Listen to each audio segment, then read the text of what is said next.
are so many creative Filipino talents. We have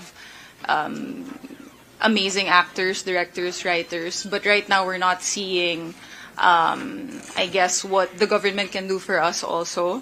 At top of my mind, I'd love for, like you said earlier, if it's true that we can approve a 50-50 deal between filmmakers and producers in ownership of scripts and films, that would be wonderful. Humarap sa kamera ang aktres, producer, screenwriter at director na si Bella Padilla nitong Lunes, March 16.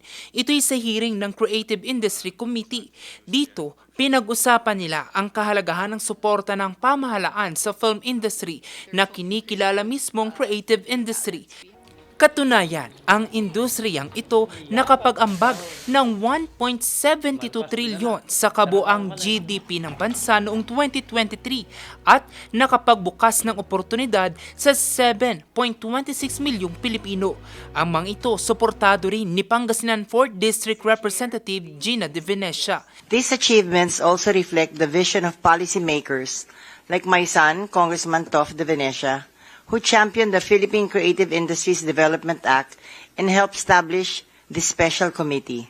Like Kong Tof, I remain committed to advancing this sector through measures I have co-authored, including legislations protecting freelance creative workers, promoting film and television tourism, incentivizing domestic and foreign media production, and supporting the development of our music industry. Ang proteksyon at patuloy na pagpapaunlad ng film industry tinututukan ngayon ng Film Academy of the Philippines. Kabilang sa kanilang mandato ang professionalization, upskilling at excellence recognition. Actually, it's very crucial yung partnership this year ng FAP at saka ng Montañosa. We're actually holding the first Luzon Guild Summit here. Sa paggawa ng produksyon ng pelikula, naniniwala kami malaking bagay ang film worker.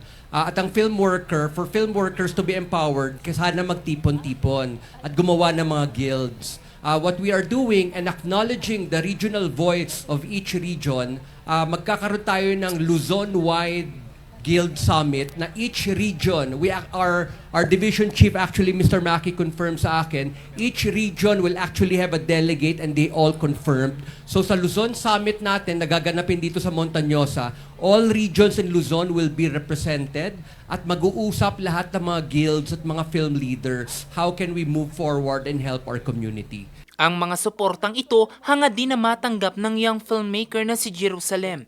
Mas nabus pa nga po yung creativity ng bawat isa. Kasi talagang kung kulang ka sa resources, kung kulang ka talaga sa budget, talagang mapipilitan kang mag-isip ng mga paraan and alternatives kung paano pa yung pwedeng magamit para mas mapaganda pa po yung movie. Target din ng Film Academy of the Philippines na maisulong palalo ang proteksyon sa lahat ng audiovisual workers. So the goal of the workers database, which we will be launching on the 29th, on the last day of the festival, is to give a space, one, for data, so that the government can understand who we are, and the second part of that is it's like an outward LinkedIn sort of platform for which our workers can represented by the Film Academies. Hangad ng FAP kasama ang creative industry na magkaroon pa ng mas matibay na industriya na protektado habang patuloy na ipinapakita ang kanilang likhang mga obra sa bansa at sa buong mundo. Jose Robert Inventor, RNG News.